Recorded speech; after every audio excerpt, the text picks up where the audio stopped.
మధురం నీ వాక్యం నా త్రోవకు దీపం నీ వాక్యం. యేసు నామంలో మీకు శుభములు సమృద్ధిగా కలుగునుగాక. మధురం నీ వాక్యం అనే కార్యక్రమానికి స్వాగతం. ఈరోజు మనం దేవుడు మనతో ఎలా మాట్లాడతారు అనే అంశాన్ని గురించి ధ్యానించుకుందామండి.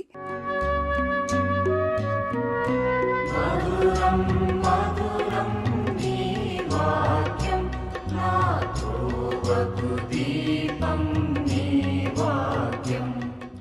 How does God speak to us? ఈ వాక్యం మీరు వింటుండగా ప్రభు మీతో మాట్లాడను గాక.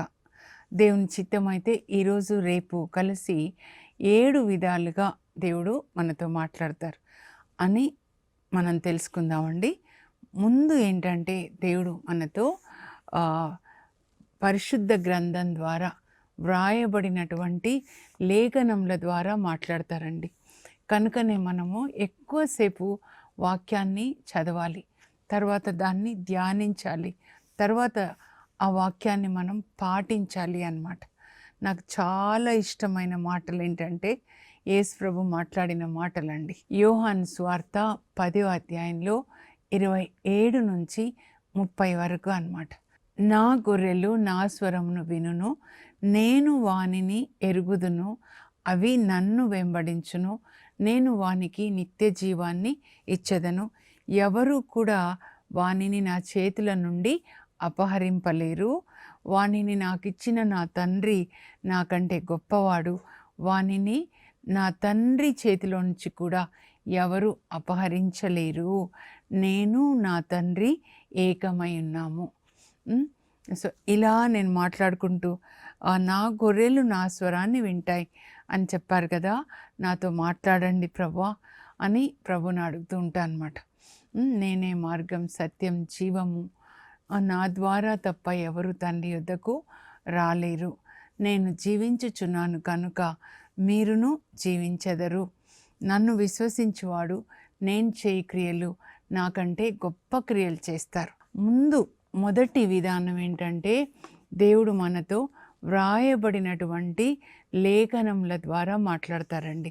ముందుగా లేఖనములు అంటే ఏంటి? మీకు చాలా డౌట్స్ రావాలన్నమాట. లేఖనములు అంటే లిఖించబడింది అన్నమాట. లిఖించబడినది ఎవరు లిఖించారు? పరిశుద్ధ ఆత్మదేవుడు 40 మంది ప్రవక్తల ద్వారా ఈ యొక్క గ్రంథాన్ని లిఖించారు. కనుక ఇది దేవుడు రాసిన గ్రంథం అన్నమాట.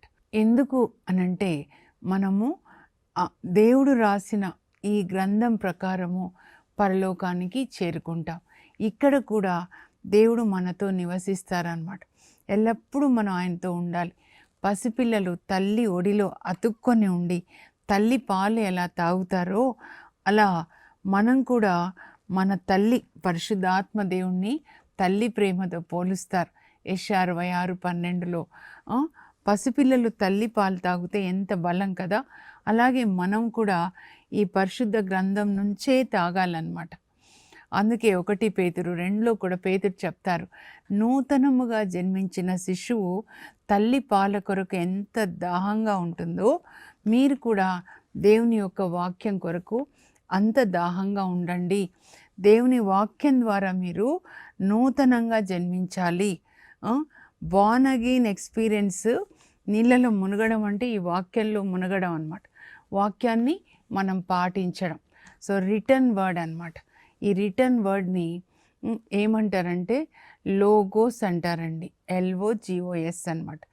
చివరిలో నేను చదువుతాను, మీరు స్క్రీన్ మీద చూడండి, తర్వాత రాసుకోనండి. ఎక్కువ సమయం మీ జీవితంలో ఎక్కువ సమయము బైబిల్ గ్రంథాన్ని చదవడంలోనే మీరు గడపాలన్నమాట. ఇంకా రెండోది ఏంటంటే God speaks to us through rhema word. Rhema word అంటే వినడం అన్నమాట. ఇప్పుడు మనం చదువుతున్నాం. మొదటిది ఏంటంటే రిటర్న్ వర్డ్, వాక్యం చదువుతున్నాం. తర్వాత ఏంటంటే ఆయన మనతో మాట్లాడతారనమాట. ఎట్లా అంటే నేను చెప్తానండి. మత్తయి సువార్త 14వ అధ్యాయంలో మరి యేసు ప్రభు 5,000 మందికి ఆహారం ఇచ్చిన తర్వాత శిష్యులు అలసిపోయారని చెప్పి వాళ్ళని పడవలో కూర్చోబెట్టి మీరు వెళ్ళండి, వెళ్ళి విశ్రాంతి తీసుకోండి అని. పేతురు వాళ్ళ ఇంట్లో కఫర్నాంలో ఉంటారనమాట. ఇంకా యేసు ప్రభు ప్రజలు తన దగ్గరకు వస్తుంటే వాళ్ళతో మాట్లాడి వాళ్ళకి అనారోగ్యంగా ఉంటే స్వస్థత ఇచ్చి వాళ్ళ బాధలన్నీ విన్న తర్వాత పరలోక తండ్రితో మాట్లాడుతున్నారనమాట. రాత్రి అయిపోతుంది. ఇంకా వీళ్ళు పడవలో ఆ కఫర్నాంకి వెళ్లకుండా చాలా దూరం వెళ్ళిపోతారు. యేసు ప్రభు తెలుసుకొని వేకువజామున ఆ నీటి మీద నడుస్తూ వాళ్ళ దగ్గరికి వస్తున్నారు. వాళ్ళు భయపడతారు భూతం అనుకొని. భూతం కాదు, నేనే, భయపడకండి అని యేసు ప్రభు అన్నప్పుడు, నిజంగా మీరే అయితే ప్రభా, మీరు ఎట్లా నీటి మీద నడుస్తున్నారో నేను కూడా అలా నడవడానికి నాకు ఆజ్ఞ ఇవ్వండి అని అంటాడనమాట పేతురు. మత్తయి 14:29. అప్పుడు యేసు ప్రభు అంటారు, రా పేతురు, రా, వచ్చేయి, నడువు అంటారనమాట. అప్పుడు యేసు ప్రభు చెప్పింది విన్న తర్వాత ఆయన పడవలో నుంచి బయటికి వచ్చి నీటి మీద నడవడం ప్రారంభిస్తాడనమాట. యేసు ప్రభు చెప్పింది విన్న తర్వాత, విన్నాడు. మొదటిదేంటి? Written word. ఇప్పుడు వినడం అనమాట, రెమా వర్డ్ అంటారు. అప్పుడు ఆయన నీటి మీద నడిచి వస్తున్నాడు అనమాట. నీటిలో మునిగిపోలేదు, తర్వాత భయపడి మునిగిపోయాడు, కానీ దేవుని యొక్క ఆజ్ఞని పాటించాడు. యేసు ప్రభు ఆజ్ఞ అనమాట. ఇక్కడ నేను ఏం చెప్పాలి అనుకున్నా అంటే, నిజంగా అండి, ఇది నిజంగా జరిగిందనమాట. ఒక దైవజనుడు చెప్తే నేను విన్నాను. ఏంటి అంటే, కేరళలో ప్రార్థన జరుగుతుందండి. ప్రార్థన జరిగిన తర్వాత అమ్మాయిలు, ఒక గ్రూప్ ఆఫ్ గర్ల్స్ అనమాట, వాళ్ళు ఇంకా వాళ్ళ ఇంటికి వెళ్ళాలి. ఏరు అలా ప్రవహిస్తుంది, ఏరు దాటి వెళ్ళాలన్నమాట. సో వాళ్ళు ఇదే వాక్యం విన్నారు, పేతురు నీటి మీద నడిచాడు కదా, మనం కూడా నీటి మీద నడుస్తాము అని చెప్పి ఆ నీళ్ళలోకి దిగారంట. ఆ నీళ్లు ఎంత తర్వాత ముందు కొద్దిగానే, తర్వాత ఎక్కువ లోతు అనమాట. ఆ నీళ్ళలో మునిగి చనిపోయారంట. అప్పుడు న్యూస్ పేపర్ మరుసటి రోజు, వాళ్ళ దేవుడు వాళ్ళని రక్షించలేదు, వీళ్ళు అలా నీటిలో నడుస్తూ వెళ్తుంటే మునిగిపోయారు అని. తెలుసా, దేవుడు మీతో మాట్లాడాలండి. అందుకే ముందు నేను ఇది చదివా అనమాట. యోహాను 10:27, నా గొర్రెలు నా స్వరాన్ని వింటాయి, నేను వానిని ఎరుగుదును, అవి నన్ను వెంబడిస్తాయి. వినాలండి, మంచిదే, కోరిక మంచిదే. ప్రభు మనతో ఏది మాట్లాడితే మనం అది చేయాలండి. అది చేయడానికి మనకి అభిషేకాన్ని ఇస్తారు, capacity to discharge the calling అనమాట. ఆ పిలుపుని మనము పరిపూర్తి చేయడానికి కావలసిన సామర్థ్యాన్ని ప్రభు మనకిస్తారు. ఇప్పుడు మదర్ తెరీసా తల్లి, ఆ తల్లి కాలింగ్ ఏంటి అంటే, మరి అనాథ పిల్లల్ని, మరి వృద్ధులు, పేదవాళ్ళని, డెస్టిట్యూట్స్ని చూసుకోవాలని. సో అలా సేవ చేయడానికి కావాల్సిన ఆ ప్రేమతో సిస్టర్స్ అందరినీ నింపుతున్నారు. లేకపోతే ఎవరు చేయలేరండి. డబ్బులు ఇవ్వచ్చు. ఇప్పుడు ఖమ్మంలో ఫ్లడ్స్ అంటే సాయం చేస్తున్నాం మేము కూడా. మా స్కూల్ నుంచి స్టాఫ్, తర్వాత మా ప్రేయర్ గ్రూప్ వాళ్ళు అందరం సాయం చేస్తున్నాం అన్నమాట. కానీ డబ్బు ఇవ్వచ్చు, అక్కడి వరకు వెళ్ళి బియ్యం ఇవ్వచ్చు, కానీ వాళ్ళలాగా సేవ చేయాలంటే ఆ కృప దేవుడు ఇవ్వాలన్నమాట. పరలోక రాజ్యం సమీపించింది అని సువార్త బోధించాలి. తర్వాత ఉచితంగా పొందావు, ఉచితంగానే నువ్వు ఇవ్వాలి అని చెప్పారు. ధన సంపాదన కాదు, నా రక్తం ఖరీదు. నీ కొరకు నేను రక్తాన్ని తండ్రికి అర్పించి నీ పాపాలని క్షమించమని అప్పుడు పరిశుద్ధాత్మనిచ్చాను. ఈ అభిషేకము యేసుప్రభు యొక్క ప్రాణం, రక్తం ఖరీదు. కనుక యూదా ఇస్కారియోతులాగా ధన సంపాదన కొరకు కాదు. మనము ఈ 2-3 రోజులు అయిపోయిన తర్వాత ఫస్ట్ నుంచి the apostolic fathers, the fathers of the church అన్నమాట. ఎవరు ఈ అపాస్టాలిక్ ఫాదర్స్ అంటే, they are the leaders taught by the apostles అన్నమాట. యోహాను శిష్యులు ఎవరు అని అంటే, పాలికార్ప్ బిషప్ గారు, అలాగే సెయింట్ ఇగ్నీషియస్ ఆఫ్ యాంటియోక్, అలా అపోస్తుల బోధనలని విని వాళ్ళు నడిచిన అడుగుజాడల్లో నడిచేవాళ్ళు అనమాట. వాళ్ళ నుంచి ట్రూత్ బయటికి వస్తుందండి. సత్యమైన బోధన ఏంటి? అపోస్తులు కానీ, ప్రవక్తలు కానీ, యేసు ప్రభు కానీ, వాళ్ళ శిష్యులు కానీ ఎప్పుడు సువార్త బోధనలో డబ్బు సంపాదించలేదు, ధనాశ దశమ భాగాల గురించి బోధించలేదు. సత్యమైన బోధన మనిషిని పశ్చాత్తాపంలోనికి నడిపించాలండి. యేసు ప్రభు మన కొరకు సిలువలో రక్తం చిందారు, ప్రాణం ఇచ్చారు, మనందరము కూడా పరలోకానికి వెళ్ళాలని. ఆ సిలువ మరణం మీద, ఆయన చేసిన త్యాగం మీద మన ధ్యాస ఉండాలన్నమాట. దాని మీదే ఆ దర్శనాన్ని నాకు కూడా చూపించారు 97లో. దాని మీద మన ధ్యాస ఉండాలి. ఇంత నా కొరకు ప్రాణత్యాగం చేసిన నా క్రీస్తు కొరకు నేను జీవించాలి. నేను కూడా అలాగే అనుకుంటానండి. నా కొరకు ప్రాణత్యాగం చేసిన నా క్రీస్తు, పరిశుద్ధాత్మ వచ్చిన తర్వాత ఆ యేసు ప్రభు ప్రేమ ఎంత గొప్పది, ఈ మనుషుల ప్రేమ ఎంత అండి, ఎంత మనుషుల ప్రేమ. దేవుడు మనతో వాక్యం ద్వారా మాట్లాడతారండి. ఆయన స్వరాన్ని మనం వినాలన్నమాట. మొదటిది బైబుల్. కనుక ముందు బేస్ ఏంటంటే, పునాది మన విశ్వాసానికి వాక్యం. కనుక మీరు వాక్యాన్ని ఎక్కువగా చదువుతూ ఉండండి. సెయింట్ జెరోమ్ గారు ఏమంటారంటే, ఆయన కూడా doctor of the church, one of the doctors of the church. బైబిల్ని 18 సంవత్సరాలు ట్రాన్స్లేషన్ చేశారండి. ఆయన ఏమంటారంటే, ignorance of the scriptures is ignorance of Christ. మీకు బైబిల్ తెలియదంటే క్రీస్తు తెలియదు, అజ్ఞానంలో ఉన్నారు, చీకటిలో ఉన్నట్లు. కనుక మీరు ఎక్కువసేపు బైబిల్ చదవండి. అంతోని వారు అంటారు, ఆయన ఒక ప్రీస్ట్, రాత్రంతా బైబిల్ చదివి దినమంతా కూడా వాక్యాన్ని బోధించేవాళ్ళు. 800 సంవత్సరాలు అవుతుంది ఆయన మరణించి, ఆయన నాలుక ఇంకా ఉంది. మనం నేర్చుకోవాల్సింది ఏంటంటే, వాళ్ళు జీవించినట్లుగా మనం జీవించాలి. మనకి ముందు మాదిరి యేసుప్రభు, తర్వాత అపోస్తులు, తర్వాత అపోస్టలిక్ లీడర్స్, చర్చ్ ఫాదర్స్ అన్నమాట, తర్వాత పునీతులు. వాళ్ళు ఎలా యేసుప్రభుని అనుసరించారో అలాగే మనం కూడా అనుసరించాలన్నమాట. ఆ వాక్యం మీరు ఏది వింటారో అది చేయాలి. మదర్ తెరీసా తల్లికి చెప్పారు, ఈ అనాథ పిల్లలకి సేవ చేయాలి అని. అలాగే డాన్ బోస్కో గారు కూడా స్వరాన్ని వింటారు. ఇదిగో ఈ పిల్లలు తోడేళ్ళలాగా ఉన్న వాళ్ళని నువ్వు గొర్రెలుగా మార్చు నాయన అని చెప్పి. ఈ స్ట్రీట్ చిల్డ్రన్ ఉంటారు కదా, అక్కడ రైల్వే స్టేషన్స్లో అక్కడ ఇక్కడ తల్లిదండ్రులు చనిపోయో పట్టించుకోకనో ఆ ట్రైన్స్లో కూడా ఉంటారు చూడండి.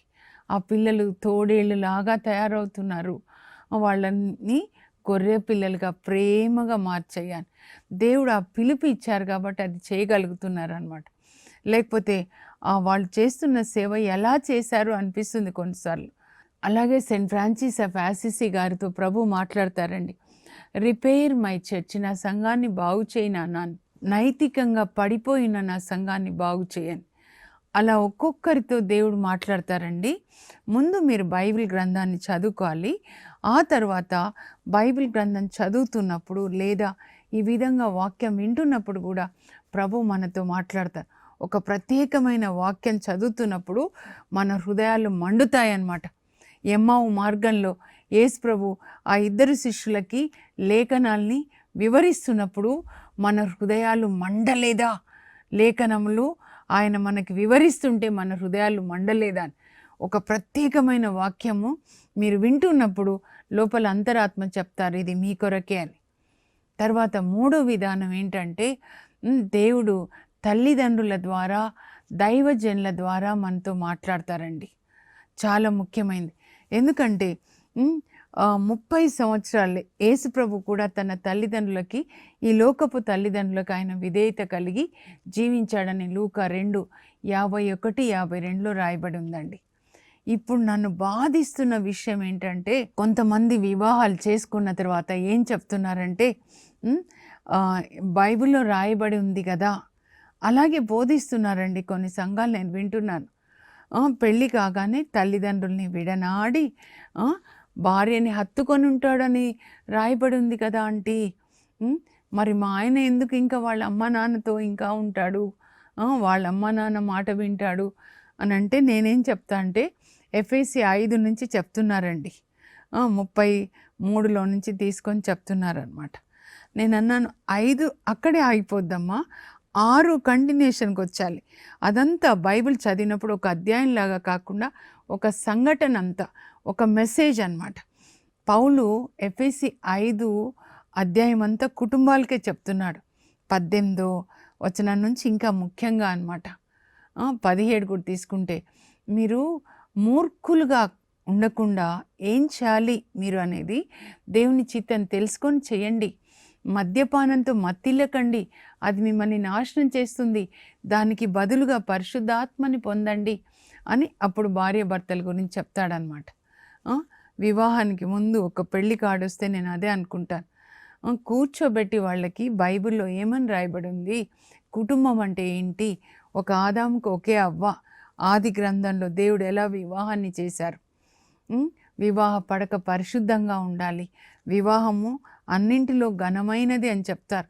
మరి పరిశుద్ధమైనది పరిశుద్ధంగా ఉండాలి కదా, దాన్ని గౌరవించాలి కదా. వివాహం వరకు తల్లిదండ్రుల అధికారం క్రింద ఉంటారు. ఎందుకంటే వాళ్ళు ఏం చేయాలో పిల్లలుగా ఉన్నప్పుడు వాళ్ళకి తెలీదు.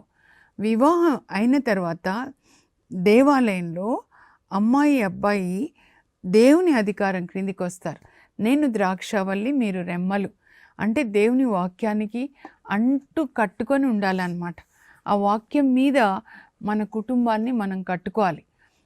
దేవుని యొక్క చిత్త ప్రకారం భార్య ఎలా ఉండాలి, భర్త ఎలా ఉండాలి చెప్పి వెంటనే ఏం చెప్తున్నారు, 6లో ఎఫెసీ 6 1-2లో ఏం చెప్తున్నారంటే, బిడ్డలారా మీరు మీ తల్లిదండ్రుల్ని గౌరవించండి, అప్పుడు మీకు క్షేమం కలుగుతుంది అని మళ్ళా నిర్గమకాండంలో 20వ అధ్యాయంలో 12వ వచనం నుంచి చెప్తున్నారనమాట.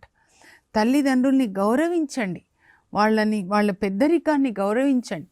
ఇన్ని సంవత్సరాలు 30 సంవత్సరాలు మిమ్మల్ని పెంచారు, కడుపులో మోసి పాలిచ్చి పెంచి నిమిషము పెంచారు. అట్లాంటి తల్లిదండ్రుల్ని గౌరవించే అవసరం లేదు అలా అని చెప్తున్నారనమాట. అది చాలా రాంగ్ టీచింగ్ అండి. తల్లిదండ్రులని ఈ లోకంలోనికి తీసుకొని వచ్చిందే తల్లిదండ్రులు. ఒక సినిమా నటుడు చెప్తుంటే విన్నానండి. ఆయన ఏం చెప్తున్నాడంటే, నిజంగా నాకు I was touched by it అనమాట. మనం ఈ లోకంలోనికి వచ్చిందే తల్లిదండ్రుల ద్వారా. అప్పుడు దేవుని దీవెనలు కూడా తల్లిదండ్రుల ద్వారానే వస్తాయి. తల్లిదండ్రులు ఆశీర్వదిస్తారు పిల్లల్ని. ఆదికాండం 49లో యాకోబు తన పిల్లల్ని ఆశీర్వదిస్తున్నాడు అనమాట. కనుక తల్లిదండ్రుల ద్వారా దేవుడు మాట్లాడతారు. నానా నువ్వు త్రాగకురా, అదిగో అలాంటి ఫ్రెండ్స్ వద్దు నాయనా, సెల్ ఫోన్ వద్దు నాన్న. దేవుడు మాట్లాడినప్పుడు తల్లిదండ్రులు ఏం చెప్తారో అది వినాలి. ఉదయాన్నే బైబిల్ చదువుకో, సాయంకాలం బైబిల్ చదువుకో. తోబితు గ్రంథం 4వ అధ్యాయము తల్లిదండ్రులకు చెప్తున్నాను, దయచేసి కూర్చొని మీ పిల్లలకి వాక్యాన్ని బోధించండి. తోబితు తన కొడుకు తోబియాకు చెప్తాడు. ఆ అబ్బాయి కూడా చిన్న బాబు కాదు, పెళ్లి వయసు వచ్చింది ఆయనకి. అంటే 30 సంవత్సరాల వయసు ఉండొచ్చు అనమాట. చెప్తున్నాడు, నాయనా ఇదిగో నేను చనిపోయిన తర్వాత అమ్మని జాగ్రత్తగా చూసుకో, నన్ను అన్ని మర్యాదలతో సమాధి చెయ్యి, ప్రతిరోజు ప్రభుని జ్ఞాపకం చేసుకో, పేదవాళ్ళని అనాదరం చేయకు, నీకు ఎక్కువగా ఉంటే ఎక్కువగా ఇవ్వు, పేదవాళ్ళకి సాయం చేయడము పరలోకంలో దేవునికి ఇష్టమైన కానుక.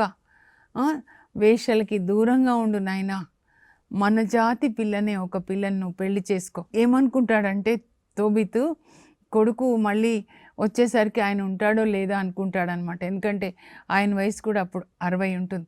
ఎవరైనా చనిపోతే వాళ్ళ ఇంటికి భోజనం తీసుకొని వెళ్ళు, అలా ఇంకా త్రాగుడికి దూరంగా ఉండు, వేషలకి దూరంగా ఉండు, చాలా చెప్తాడనమాట. తల్లిదండ్రులు చెప్పినప్పుడు యవ్వనస్తులకి చెప్తున్నాను, మీరు వాళ్ళని విధేయించండి, వాళ్ళని గౌరవించండి. రూతు అత్తని అంటిపెట్టుకొని ఉండడం ద్వారా ఆమె దీవెనలు పొందింది. 133వ కీర్తన అదే చెప్తారనమాట. దేవుని యొక్క ఆశీర్వాదాలు అహరోను తలపై పోయబడిన అభ్యంగన తైలం, అంటే తల నుంచి క్రీస్తు అనమాట, గడ్డం నుంచి మెడపట్టి నుంచి కిందికి దీవెనలు వస్తాయంటే యేసు ప్రభు దేవుని నుంచి. గడ్డం అంటే మన ఇంటి పెద్దలు అనమాట. ఈ లోకంలోనికి తీసుకొచ్చిన తల్లిదండ్రుల్ని ప్రక్కకి జరపకూడదు, వాళ్ళ ద్వారానే బ్లెస్సింగ్స్ వస్తాయన్నమాట.